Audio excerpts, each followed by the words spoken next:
Hallelujah. जीवित परमेश्वर को हम धन्यवाद देते हैं आज के इस सुंदर दिन के लिए। इस शाम के समय में फिर से प्रभु ने हमें ये मौका दिया कि डेली ब्रेड में आज हम आराधना स्तुति प्रभु को चढ़ाएं। वो प्रतिदिन प्रभु अपने वचनों से हमें भर रहा है, हमें सिखा रहा है, और इस क्रूशल टाइम में, विषम परिस्थितियों में प्रभु अपने वचन से हमें संभाले हुए हैं। सच में उसका वचन कहता है आकाश और पृथ्वी टल जाएगी लेकिन उसका जीवित कलाम कभी नहीं टलेगा प्रियो। और वो अपने वचन के अंदर हमें आश्वासन, हमें सामर्थ देता है, अपने वचनों के द्वारा हमें संभालने वाला आपका जीवित परमेश्वर, जिसकी हम आराधना करने के लिए इस समय इकट्ठे हुए हैं। आइए हम इस सभा को स्टार्ट करेंगे, डेली ब्रेड को प्रारंभ करेंगे और आरंभिक प्रार्थना करके हम आगे बढ़ के उसको आराधना चढ़ाएंगे। आइए अपनी आंखों को बंद करें। मैं निवेदन करूंगा सग्रेसी से कि प्रार्थना में अगुवाई करें। प्रेमी दयालु अनुग्रहकारी पिता परमेश्वर, हाँ आपके चरणों में आते हैं। शाम के समय में आपको धन्यवाद देते हैं कि आपने हमें जिंदगी भूमि में जीवित अब भला चंगा रखा। प्रभु जी इस समय प्रभु पूरा विश्व प्रभु जबकि महामारी से जूझ रहा है, प्रभु भीषण ठंड हो रही है, प्रभु जी लोग इस दुनिया को पूछ करके जा रहे हैं प्रभु, परंतु तूने हमें संभाला, इसलिए हम तेरा शुक्रिया अदा करते हैं प्रभु जी। जितने लोग प्रभु जी इस समय डेली ब्रेड को सुनते हैं प्रभु जी, अगर कोई बीमार है प्रभु तो उससे छू के चंगाई दे प्रभु जी। अगर कोई उनकी परिस्थिति बिगड़ी हुई है प्रभु तो तू उनकी परिस्थितियों को सुधार खुदावन। हम तुझसे प्रार्थना करते हैं खुदा, जब प्रभु स्तुति आराधना को कराते प्रभु तेरी सामत प्रभु अद्भुत रीति से काम करने बन जाए प्रभु जी। आपके दास जो वचन की मनादी कर रहे हैं प्रभु जी, उनके द्वारा निकलने वाले वचन प्रभु जी सामत के साथ हमारे जीवन में कार्य करने बन जाए प्रभु जी। तेरी उपस्थिति को हम मांग लेते हैं प्रभु जी, और एक टेक्निकल प्रॉब्लम्स को प्रभु यीशु के नाम से दूर होने की आज्ञा देते हैं प्रभु जी। जब हम आराधना को कराते प्रभु तेरी सामर्थ हमारे ऊपर होकर के काम करे प्रभु जी। आगे की आराधना को आपके हाथों में सौंपते हुए प्रार्थना मांगते हैं आपके बेटे प्रभु यीशु मसीह के नाम से, आमेन आमेन आमेन। हालेलुया। आइए मिलके प्रभु की आराधना करेंगे, उस गीत को गाएंगे, स्तुति प्रशंसा हमारे यीशु की, आदर और महिमा हमारे यीशु की।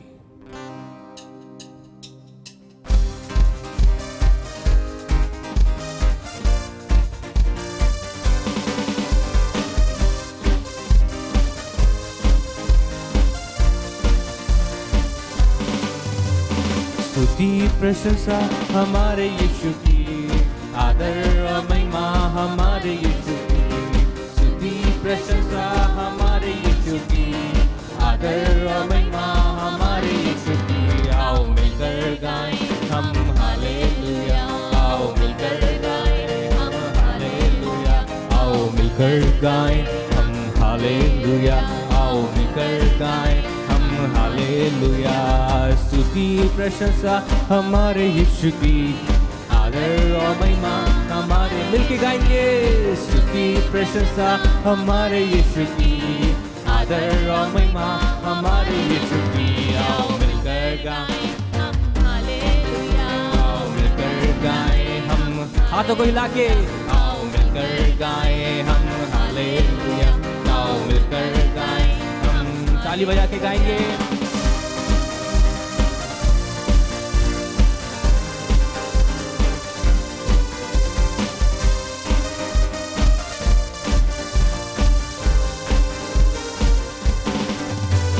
बीमार उसको छू के चंगे होते हैं, पापी उसके नाम से उद्धार पाते हैं। गाएंगे, बीमार उसको छू कर चंगे होते हैं, पापी उसके नाम से उद्धार पाते हैं। सारे जगत से वो प्यार करता है, अनंत जीवन वो सबको देता है। सारे जगत से वो प्यार करता है, अनंत जीवन वो सबको देता है। आओ मिलकर गाएं हम हालेलुया, आओ मिलकर गाएं हम, आओ मिलके, आओ मिलकर गाएं हम हालेलुया, आओ मिलकर गाएं हम हालेलुया। स्तुति प्रशंसा हमारे यीशु की, आदर और महिमा हमारे यीशु की। गाओ स्तुति प्रशंसा हमारे यीशु की, आदर और महिमा हमारे यीशु की। आओ मिलकर गाएं हम हालेलुया, आओ मिलकर गाएं हम हालेलुया, आओ मिलकर गाएं हम हालेलुया, आओ मिलकर गाएं हम हालेलुया। राजाओं का राजा यीशु यीशु राजा है, प्रभुओं का प्रभु यीशु प्रभु है। राजाओं का राजा यीशु राजा है, प्रभुओं का प्रभु यीशु प्रभु है। सारे जगत से वो काम करता है, अनंत जीवन वो सबको देता है। सारे जगत में वो काम करता है, अनंत जीवन वो सबको देता है। आओ मिलकर गाएं हम हालेलुया, आओ मिलकर गाएं मिलके, आओ मिलकर गाएं हम हालेलुया, आओ मिलकर गाएं हम हालेलुया। स्तुति प्रशंसा हमारे यीशु की, आदर और महिमा हमारे यीशु की। स्तुति प्रशंसा हमारे यीशु की, आदर और महिमा हमारे यीशु की। आओ मिलकर गाएं हम हालेलुया, आओ मिलकर गाएं हम हालेलुया, आओ मिलकर गाएं हम हालेलुया, आओ मिलकर गाएं हम हालेलुया।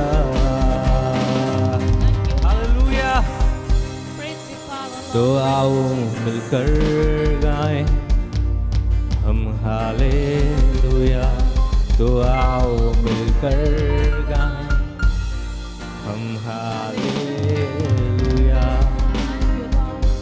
तो बीमार उसको छू के चंगे होते हैं, पापी उस नाम से उद्धार पाते हैं। सारे जगत में काम करने वाला हमारा परमेश्वर, आइए मिलके उसकी महिमा करें। अपनी आंखों को बंद करके हमारे साथ इस गीत को मिलके प्रभु की आराधना करें। इस गीत को गा के आइए उसको ऊंचा उठाएं। तेरी तारीफ हो, तेरी तारीफ हो, तेरी तारीफ हो ऐ यीशु, तेरी तारीफ हो, तेरी तारीफ हो, तेरी तारीफ हो ऐ यीशु। दिल में बसा लिया है तुझको, रूह में समा लिया तुझको। दिल में बसा लिया है तुझको, रूह में समा लिया है तुझको। तेरी तारीफ हो, तेरी तारीफ हो, तेरी तारीफ हो ऐ यीशु, ऐ यीशु। तेरी तारीफ हो, तेरी तारीफ हो, तेरी तारीफ हो ऐ यीशु।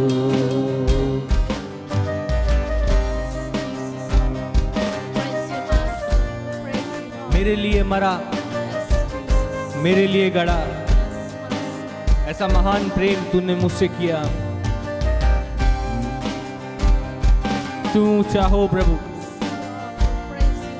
ओ सर्वशक्तिमान अब्बा।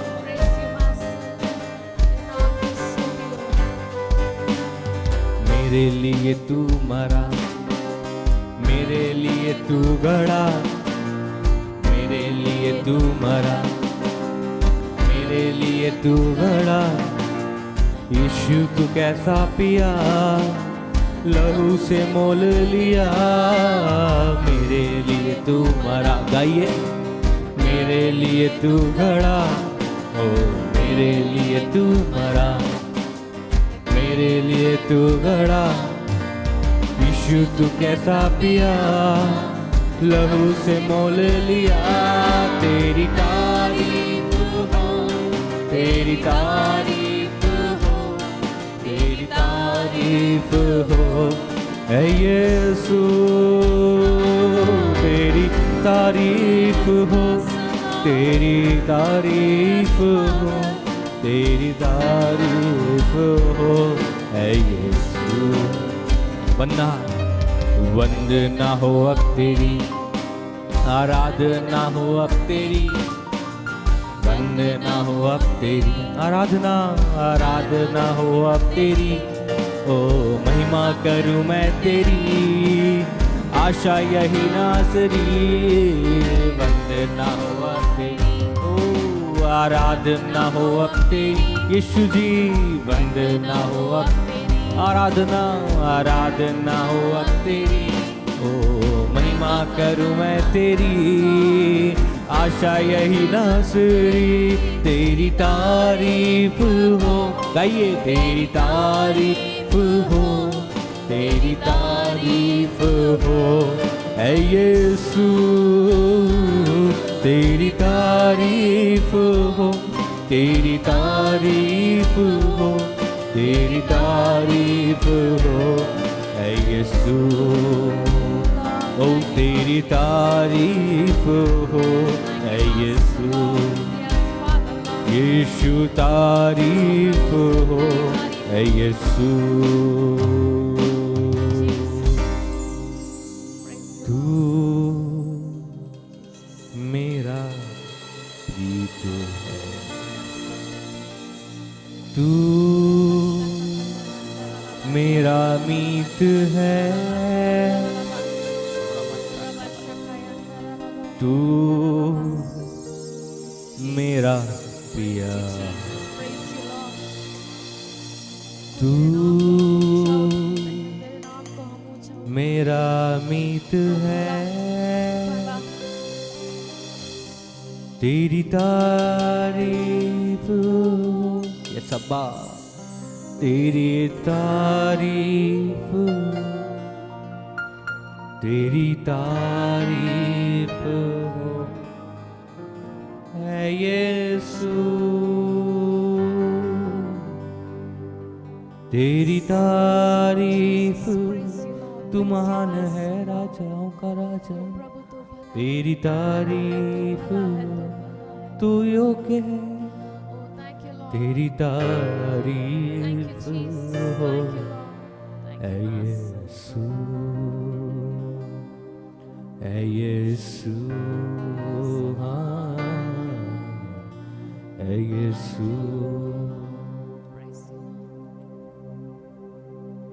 तेरी तारीफ होती रहे, तू हमारा सुकून है, तुझ में हम शांति पाते, तुझ में हम चंगाई पाते, तुझ में हम छुटकारा पाते, तुझ में हम जीवन पाते। खुदा तू सबसे ऊंचा है और हमारा जीवन सदैव ऊंचा होता रहे प्रभु, ये हमारी इच्छा है। आइए हम प्रभु के दास के द्वारा उस जीवित कलाम को जो हमारे लिए प्रभु ने रखा है उसको सुने।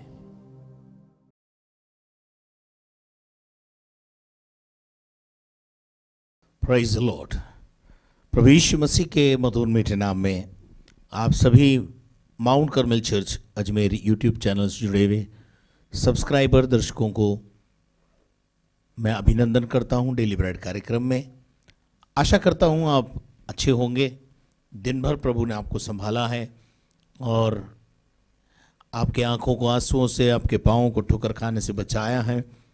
उस सब बातों के लिए हम परमपिता परमेश्वर को धन्यवाद करते हैं और प्रभु को धन्यवाद करते हैं कि अभी एक अच्छी आराधना हमने प्रभु को अर्पित की है और उस आराधना के बाद आप अब परमेश्वर का वचन सुनने के लिए तैयार हैं और हम परमेश्वर के वचन में से निकालेंगे मत्ती रचित सुसमाचार और उसका 9वां अध्याय और उसके पहले पद से लेकर के और 8 पद तक हम पढ़ेंगे। फिर वह नाव पर चढ़कर पार गया और अपने नगर में आया और देखो कई लोग लकवे के एक रोगी को खाट पर रखकर उसके पास लाए। यीशु ने उनका विश्वास देखकर उस लकवे के रोगी से कहा, हे पुत्र, ढाढ़स बांध, तेरे पाप क्षमा हुए। इस पर कई शास्त्रियों ने सोचा, यह तो परमेश्वर की निंदा करता है। यीशु ने उनके मन की बातें जानकर कहा, तुम लोग अपने अपने मन में बुरा विचार क्यों कर रहे हो? सहज क्या है यह कहना, तेरे पाप क्षमा हुए, या ये कहना उठ और चल फिर, परंतु इसलिए कि तुम जान लो कि मनुष्य के पुत्र को पृथ्वी पर पाप क्षमा करने का अधिकार है। तब उसने लकवे के रोगी से कहा, उठ, अपनी खाट उठा और अपने घर चला जा। वह उठकर अपने घर चला गया। लोग ये देखकर डर गए और परमेश्वर की महिमा करने लगे, जिसने मनुष्य को ऐसा अधिकार दिया है। हालेलुया, प्रभु को धन्यवाद।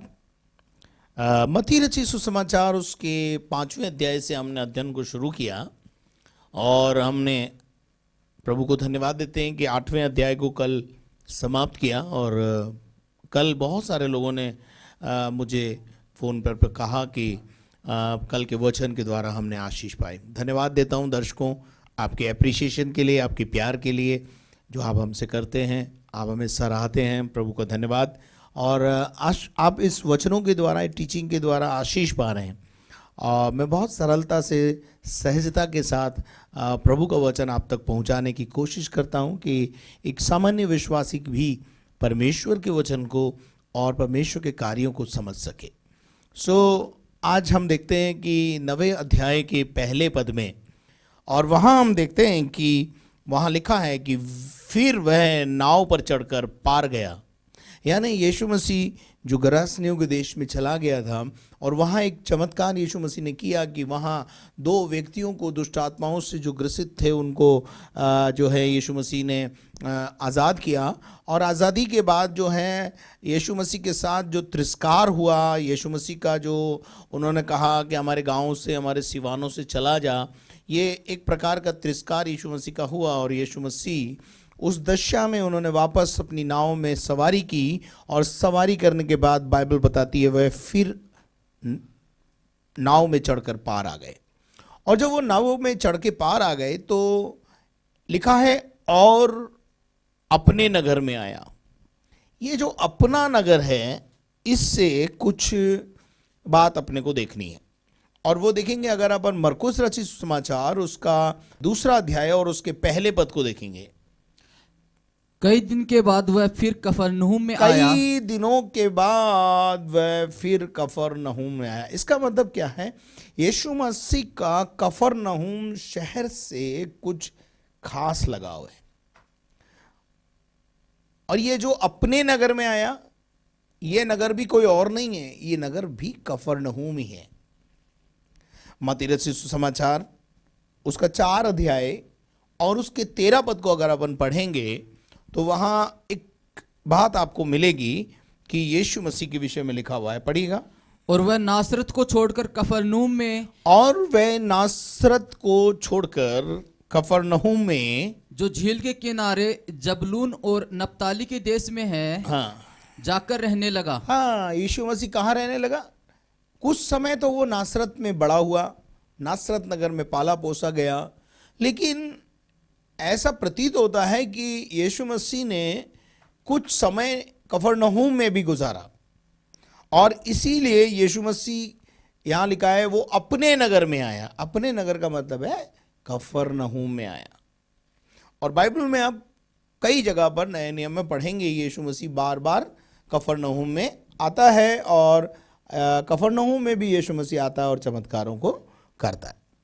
तो यीशु मसीह अपने नगर में आया और वहाँ हम देखते हैं कि वो वहाँ पे कुछ समय उसने कफरनहूम में समय बिताया, यानी वो रहा और उस शहर को ही यीशु मसीह ने अपना शहर मान लिया। और उसके बाद एक और आयत देखेंगे, 8 अध्याय उसका 5 पद।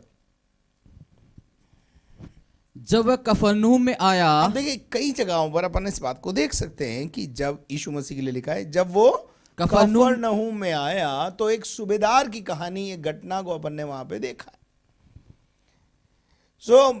मैं आपको थोड़ा सा क्लियर कर देना चाहता हूं कि यीशु मसीह का कफरनहूम नगर से एक विशेष अटैचमेंट रहा, क्योंकि यीशु मसीह का थोड़ा बचपन नासरत में और थोड़ा जो है वो कफरनहूम में समय बिताया। तो यहां पर जब यीशु मसीह कफरनहूम में अपने नगर में आया, तो जब जब यीशु मसीह कफरनहूम में आता था और लोगों को खबर लग जाती थी कि यीशु आया है, तो लोग यीशु को उन दिनों में एक प्रकार का वैध समझने लगे थे। जैसे आज की दुनिया में भी जब जो है किसी जगह पर चंगाई होने लगती है, छुटकारे होने लगते हैं, तो वो एक सेंटर बन जाता है और वो फिर जो है लोग उसको बोलते हैं आज बाबा आया हुआ है, आज वो छुएगा, आज वो ऐसा करेगा, आज ऐसा करेगा। ये बाबा बाबियों का खेल वहाँ पे भी हुआ करता था और आज के युग में भी पाया जाता है। खैर एनीहाउ, मैं आपको जो बताने जा रहा हूँ वो ये है कि यीशु मसीह नगर में आया, कफरनहूम में आया, और वहाँ क्या हुआ कि जैसे ही लोगों को पता चलता था यीशु मसीह के पास, लोग अपने अपने बीमारों को ला करके खड़ा कर देते थे या यीशु के सामने लेटा देते थे, या उसके लिए एक सभा अरेंज कर देते थे कि भाई आज शाम को यीशु मसीह आए हैं तो आज जो है बीमारों को चंगा करेंगे। अब यहाँ पर हम एक बड़ी विचित्र बात को देखते हैं, और दूसरे पद को मैं चाहूंगा कि आप उस दूसरे पद को पढ़ें। और देखो कई लोग लकवे के एक रोगी को, कई लोग झोले के मारे या लकवे से पीड़ित, पैरालाइज जिसको बोलते हैं, उससे पीड़ित एक व्यक्ति को खाट पर रखकर उसके पास लाए। एक आदमी को लकवा हो गया, पैरालाइज हो गया है, बीमार हो गया है। पैरालाइज का मतलब होता है उसके कुछ अंग जो होते हैं, जो बड़े महत्वपूर्ण अंग होते हैं, उनका काम करना बंद हो जाता है। वो दिखते जरूर हैं कि अंग हैं, लेकिन वो अंग जो हैं हमारे जीवन के लिए ही एक तरीके से बोझ बन जाते हैं। वो बोझ उठाने की बजाय उनका बोझ हमें उठाना पड़ता है। इसी का मतलब है पैरालाइज। आज समाज में भी बहुत सारे लोग पैरालाइज हुए हुए हैं। सामाजिक दृष्टिकोण से देखें तो हर एक व्यक्ति को अपना बोझ अपने आप से उठाना है, लेकिन कई जगह देखते हैं कि समाज में कुछ ऐसे लोगों का बोझ जो है कुछ दूसरे समाज के लोग उठाते रहते हैं, तो वो ऐसे लोग जो हैं वो पैरालाइज हो जाते हैं। और पैरालाइज का मतलब है यानी उनके अंगों का काम करना बंद हो जाता है, और यीशु मसीह के पास उसको खाट पर रखकर उसको यीशु के पास लेकर आए।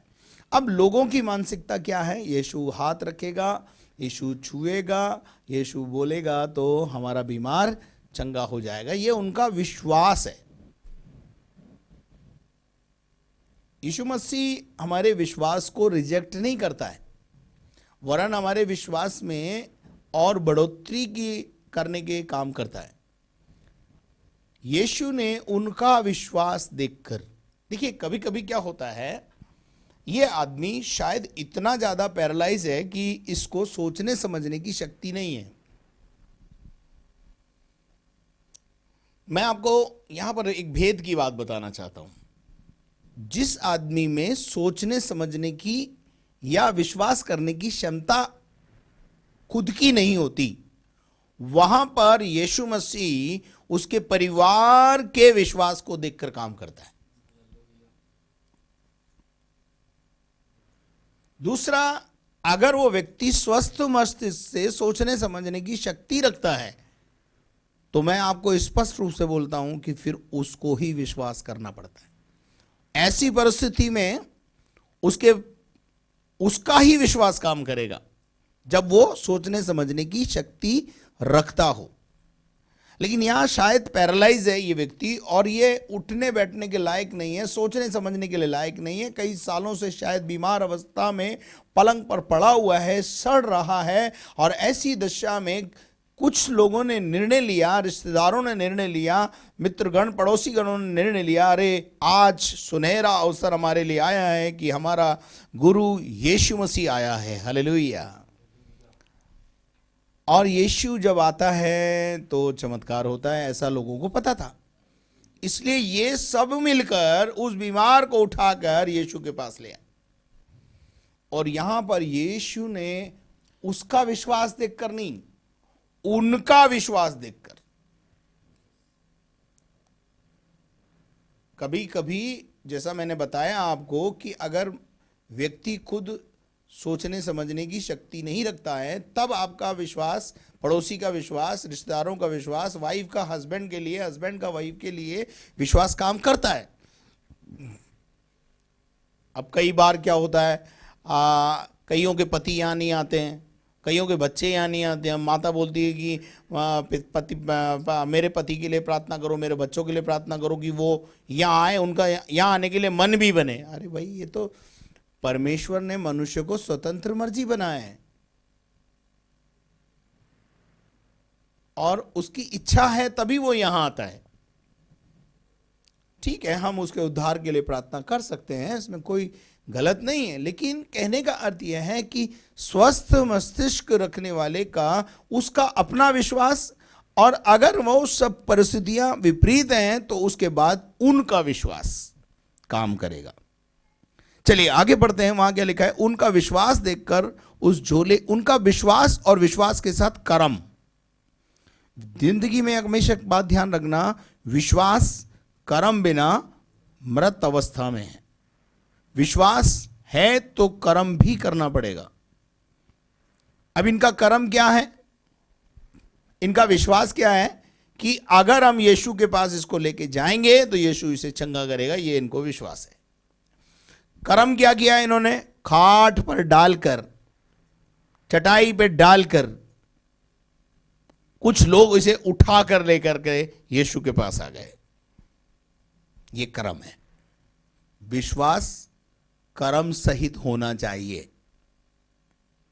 जो विश्वास कर्म सहित नहीं है वो मुर्दा अवस्था में है, और मुर्दा विश्वास काम नहीं करता है, जीवित विश्वास काम करता है, और उस विश्वास में कर्म होना चाहिए।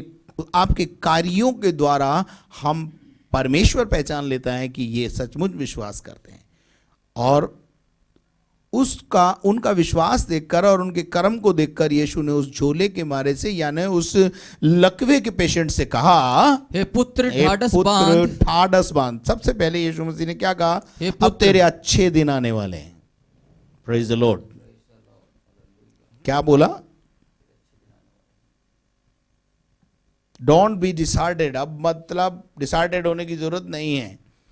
You are in the right place. तू सही जगह पर आ गया है। और वहां बोला, कैसे संबोधित कर रहा है देखिए, हे पुत्र ढाढ़स बांध। और अगला जो लाइन बोला यीशु मसीह ने, तेरे पाप क्षमा हुए। तेरे पाप क्षमा हुए। क्या बोला? अरे ये बोलना चाहिए कि जा तू चंगा हो जा। पांचवें अगर इसकी अगली लाइन अगर अपन पढ़ेंगे तो यहां पर इस बात को लेकर कि यीशु मसीह ने ऐसा क्यों कह दिया तेरे पाप क्षमा हुए हैं, एक बड़ा विवाद वहां पर खड़ा हो गया। तीसरा पद पढ़ेंगे। इस पर कई शास्त्रियों ने सोचा, हाँ, ये तो परमेश्वर की निंदा करता है। ये क्या कर रहा है भाई? परमेश्वर की निंदा। जो काम परमेश्वर का है उस काम को ये कौन होता है जो करने वाला है? मेरे अजीजों, पाप क्षमा करना परमेश्वर का काम है, ये शास्त्रियों का मानना है। इसमें कोई दो राय नहीं, और ये सच भी है। परंतु इनको ये पता नहीं है कि यीशु जो मानव रूप धारण करके आया है वो खुद परमेश्वरत्व है, परमेश्वर है। वो केवल यीशु मसीह को यूसुफ के बेटे के रूप में देख रहे हैं। वो केवल यीशु मसीह को एक मनुष्य के रूप में देख रहे हैं। पर बाइबल बताती है वचन आदि में वचन था, वचन ही परमेश्वर था। और 14 पद में, यूहन्ना के 14:1-14 में लिखा है, वचन ने देह धारण किया और अनुग्रह और सच्चाई से परिपूर्ण होकर, और अनुग्रह और सच्चाई, देह धारण करा। वचन ने देह धारण किया, यानी यीशु मसीह बनकर इस दुनिया में आया। देह धारण किया यानी अपने आप को देह में बदल लिया, और अनुग्रह और सच्चाई से परिपूर्ण होकर, अनुग्रह और सच्चाई से परिपूर्ण होकर हमारे बीच में डेरा किया। हमारे बीच में डेरा किया, मनुष्यों के बीच में डेरा किया। जो यीशु मसीह आज से 2000 साल पहले गलील की राहों पे चला, कफरनहूम में लोगों को चंगा किया, वो कोई और नहीं था, वचन जिसने देह धारण किया, अर्थात परमेश्वर जिसे आपके पापों को क्षमा करने का अधिकार था, है और रहेगा। अब यहां पर शास्त्री ये कहने लगे, ये व्यक्ति कौन है जिसे परमेश्वर पाप क्षमा करने का अधिकार मिला है। देखिए यहां पर यीशु मसीह चाहता तो सीधा सीधा यीशु मसीह उसको बोलता। आगे पढ़ेंगे, देखा आगे पढ़ेंगे इस बात को। 4 पद पढ़े। यीशु ने उनके मन की बातें जानकर कहा, हाँ, ये कौन है भाई, ये जो ये बातें सोच रहे हैं ना, ये मन में बोल रहे हैं। यीशु मसीह तो अंतर्यामी है, मनों की बात जांच ली। और यीशु ने उनसे बोला, तुम लोग अपने अपने मन में बुरा विचार क्यों कर रहे हो? ओ, तुम्हारे अंदर एक बुरा विचार उत्पन्न हो गया है, प्रश्न उत्पन्न हो गया है। ये कौन है जो पापों की क्षमा देता है? इसको किसने ये अधिकार दिया है? अब 5वें पद में यीशु मसीह उसका उत्तर देना पड़े। सहज क्या है? सहज क्या था? आसान क्या था? आसान तो ये था कि मैं इसको बोलता, उठ खड़ा हो, अपनी चटाई ले और अपना खाट उठा और चला जा। आसान तो ये था। आसान शब्दों का यीशु मसीह ने यहां इस्तेमाल नहीं किया, परंतु ऐसे शब्दों को और अपनी लोग यीशु मसीह को क्या समझते थे मालूम है? शायद यीशु मसीह को लोग ये समझते थे भाई ये चंगा करने वाला बाबा है, और शायद दुनिया में ये चंगा करने और छुटकारा देने ही आया है। अभी थोड़ी देर पहले देखा अपन ने 8वें अध्याय के अंदर एक कोढ़ी को शुद्ध कर दिया। उसके बाद हमने देखा एक सूबेदार के नौकर को चंगा कर दिया। उसके बाद अपन ने देखा कि उसने कई बीमारों को चंगा किया। उसके बाद अपन ने देखा कि कई दुष्टात्माओं से ग्रसित लोगों को चंगा किया। तो इससे यीशु मसीह की क्या थी, फैलती चली गई और लोग यीशु मसीह को एक बाबे के रूप में देखने लगे। अब यहां यीशु मसीह जो कुछ हो रहा है उसको भांप रहा है, देख रहा है कि अरे मेरा असली उद्देश्य इस दुनिया में आने का लोगों को चंगाई देना, छुटकारा देना, दुष्ट आत्माओं से आजाद करना नहीं है। मत्ती रचित सुसमाचार उसका पहला अध्याय उसके 21 पद में है, यीशु के आने का उद्देश्य स्वर्गदूत मरियम को समझा रहा है। वह पुत्र जनेगी, वो पुत्र जनेगी और तो उसका नाम यीशु रखना। यीशु रखना यूसुफ को बता रहा है वो, क्योंकि वह अपने लोगों को उनके पापों से उद्धार करेगा। उनके लोगों से पापों की क्षमा दिलाएगा। पापों की क्षमा दिलाना, पापों के क्षमा के लिए यीशु मसीह इस दुनिया में आया। लेकिन लोग क्या यूज कर रहे हैं? एज ए वैद। इसलिए यीशु मसीह ने, अब देखिए जिस आदमी को जिस चीज में ख्याति मिलने लगती है वो उसी ख्याति में बढ़ता चला जाता है। वो ऐसे काम करता ही नहीं जिससे विवाद उत्पन्न हो। चलो जी अपने क्या चंगाई छुटकारे हो रहे हैं, हो रहे तो हो रहे हैं, भीड़ आ रही है ना, चंगाई छुटकारे हो रहे हैं तो होने दो, चलने दो, बस उद्धार हुए लोगों का या नहीं हुए, हम इस बात में रुचि नहीं रखते हैं। मैं अपनी बोल रहा हूं, मेरी रुचि आपका बुखार और आपका कैंसर ठीक करने में बिल्कुल भी नहीं है, क्योंकि मुझे पता है एक आदमी का बुखार उतरेगा, कल फिर चढ़ जाएगा, 10 दिन बाद फिर चढ़ सकता है, 10 दिन बाद फिर आ सकता है, कैंसर ठीक हो जाएगा, 2 कैंसर भी। मुर्दा अगर जिंदा कर दूं मैं तो भी वो मुर्दा मरेगा ना। यीशु मसीह ने भी 3 मुर्दे जिंदा किए, आज तक थोड़ी जिंदा है वो तो मर गए बाद में। लेकिन मुख्य उद्देश्य यह है कि एक आदमी नरक जा रहा है, उसमें से निकाल के उसे स्वर्ग भेज दें, अनंत काल के जीवन की बात करते हैं, पापों की क्षमा की बात करते हैं। अब यीशु मसीह ने इस व्यक्ति से यह नहीं कहा कि तू उठ करके चला जा, अपनी खाट उठा और चल फिर, परंतु उससे यीशु मसीह ने कहा जा, तेरे पाप क्षमा हुए। यहां मैं आपको रुककर एक और बात बताना चाहता हूं। बीमारी, हर बीमारी नहीं, पर कुछ बीमारी हमारे जीवन में हमारे पाप के कारण आती है। लेकिन कुछ बीमारियां हमारे जीवन में परमेश्वर की महिमा उत्पन्न करने के लिए भी आती हैं।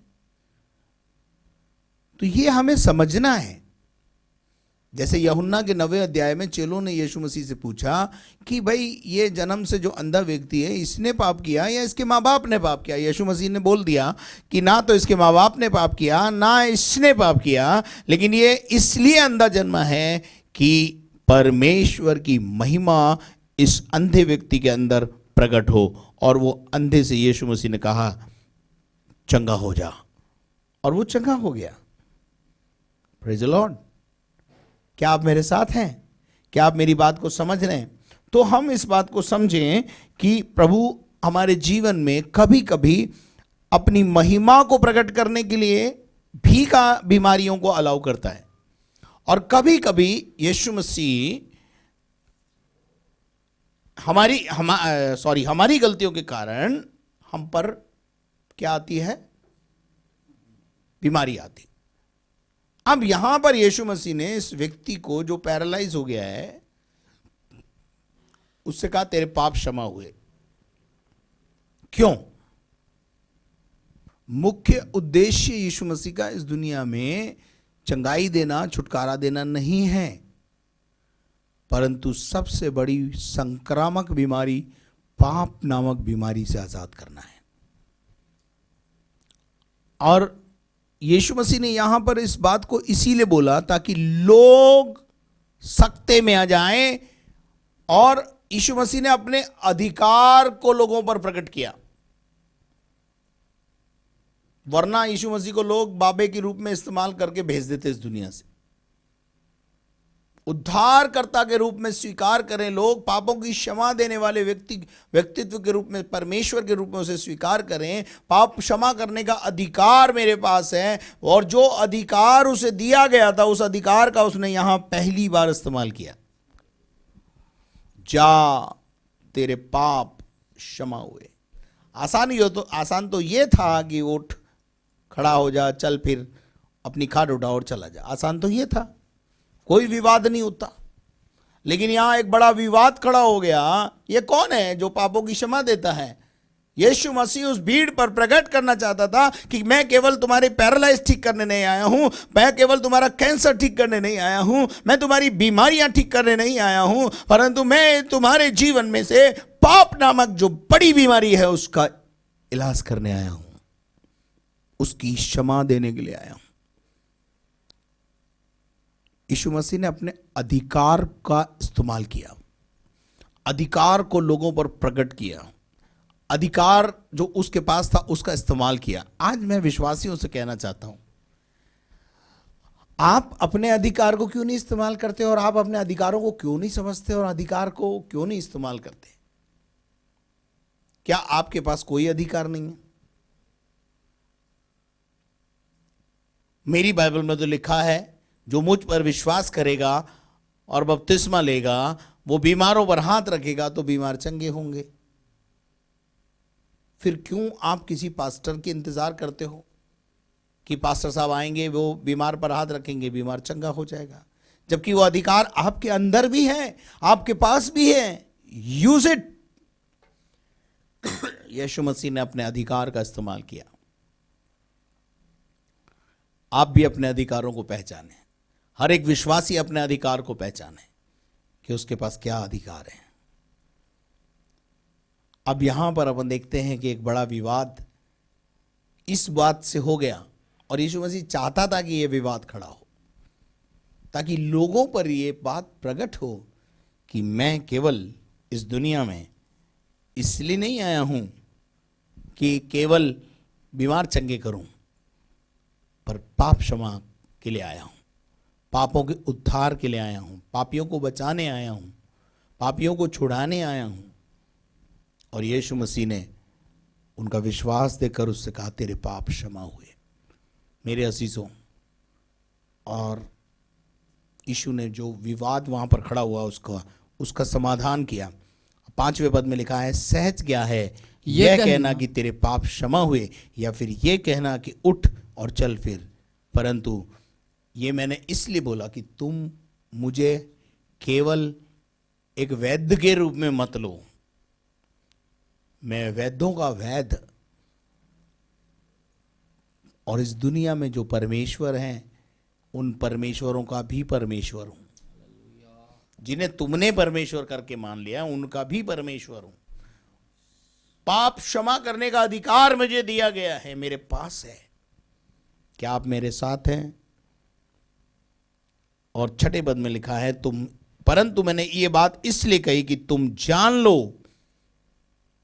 कि मैं केवल चंगा करने वाला नहीं, वरन पृथ्वी पर पाप क्षमा करने का अधिकार है। पृथ्वी पर पाप क्षमा करने का अधिकार मेरे पास है।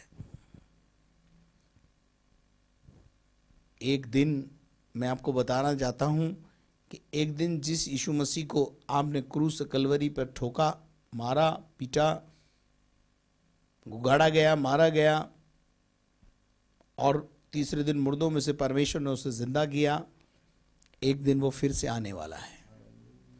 और जब अब की बार आएगा ना, तो अनुग्रह के लिए नहीं आएगा, न्याय करने आएगा।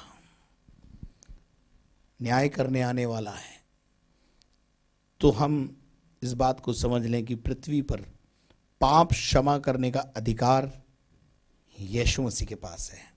अगर आप एक पापी हैं, अगर आप एक बीमार हैं, तो पहले आप अपने आप को जांचिए, एग्जामिन कीजिए कि ये बीमारी आपके जीवन में पाप के कारण आई है, आपके गलत कामों के कारण आई है, श्रापों के कारण आई है, या परमेश्वर की महिमा के लिए आई है।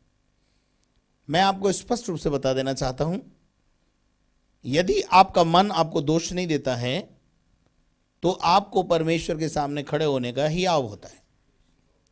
अगर आपका मन आपको बता रहा है कि मैंने तो कोई पाप नहीं किया है, फिर भी ये बीमारी मेरे जीवन में आई है, तो समझ लेना वो इसलिए आई है कि आने वाले दिनों में आपको प्रभु विचित्र रूप से छुएगा, चंगा करेगा और सारी दुनिया देखेगी कि यहोवा ने इसे चंगा किया है और उससे परमेश्वर की महिमा प्रकट होगी। नंबर 2, यदि वो पाप के कारण आई है तो पापों की क्षमा भी देकर वो आपको चंगा करेगा। देखिए, अगर अपन भजन संहिता 103 को पढ़ें, और भजन 103 की एक आयत मुझे याद आ रही है, मैं चाहता हूं कि हम उसको देखें।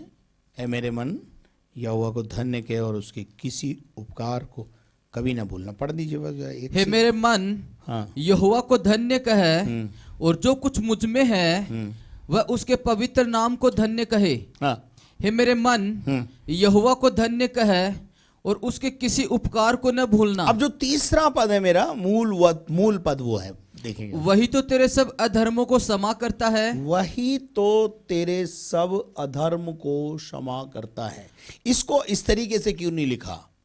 वो तेरे सब रोगों को चंगा करता है और तेरे अधर्म को क्षमा करता है, ऐसे क्यों नहीं लिखा इसको? ऐसे भी तो लिखा जा सकता था, पर इसकी सीक्वेंस ऐसी क्यों है? क्या कभी आपने गौर किया? इसकी सीक्वेंस को अगर आप ठीक से देखेंगे तो पहले हमारे अधर्म के पाप, हमारे अधर्म के काम, जिसके कारण बीमारियां हमारे जीवन पर आई हैं, अगर वो अधर्म पाप हमारे जीवन से निकल जाएगा, बीमारी भी अपने आप चली जाएगी। तो हम यहां पे देख रहे थे कि यीशु मसीह ने किस प्रकार से उस व्यक्ति के पाप क्षमा करके इस बात को लोगों के ऊपर प्रकट किया कि मैं केवल चंगा करने नहीं आया हूं, परंतु पापों को क्षमा करने का अधिकार भी मुझे परमेश्वर की ओर से मिला हुआ है। और वो बाइबल बताती है 7 पद में लिखा हुआ है, वह उठकर अपने घर चला गया। वो उठकर अपने घर चला गया। वो लेटा हुआ आया था, लोग उसे उठा कर लाए थे, लेकिन खुद उठकर अपने घर चला गया। मेरे अजीजों, सबसे बड़ी बात यहां पर यह नहीं है कि वो बीमार चंगा हो गया, परंतु सबसे बड़ी बात यह है कि उसके पाप क्षमा हुए। आज शाम जो आप सुनने वाले हैं, मैं भी आपसे कहना चाहता हूं कि पापों की क्षमा के बाद ऑटोमेटिक चंगाई आपका अधिकार बन जाता है। इसलिए पहले पापों की क्षमा प्राप्त करें, परमेश्वर के साथ एक रिलेशनशिप को बिल्डअप करें। और जैसे यहां पर अपन देखते हैं 8 पद में लिखा हुआ है, लोग ये देखकर डर गए और परमेश्वर की महिमा करने लगे। क्यों डर गए लोग? लोग यह देखकर डर गए और परमेश्वर की महिमा करने लगे कि जिसने मनुष्यों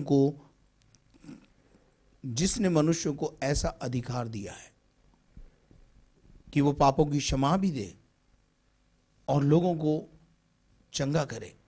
अब देखिए यहां पर एक बात है, यीशु मसीह ने बोला और उस बीमार को चंगाई मिली, प्रेज़ द लॉर्ड, और वो चंगा होकर अपने घर को चला गया। मेरे अजीजों, आज शाम भी आप, यदि परमेश्वर आपसे प्रेम करता है और अगर आप परमेश्वर से प्रेम करते हैं तो सबसे पहले आप पापों की क्षमा प्राप्त करने का प्रयत्न करें, क्योंकि यह अधिकार भी यीशु मसीह के पास है।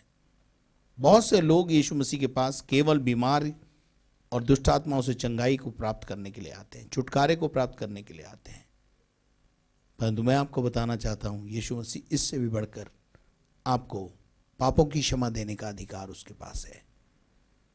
इस बात को यीशु मसीह ने अपने नगर कफरनहूम में इसलिए प्रकट किया ताकि लोग जानें, लोग यीशु मसीह को केवल एक वैद्य के रूप में ना देखें, एक चंगाई और छुटकारा देने वाले के रूप में ना देखें, परंतु पापों की क्षमा करने वाला जो केवल परमेश्वर है वही कर सकता है, उसके रूप में भी उसे जाने।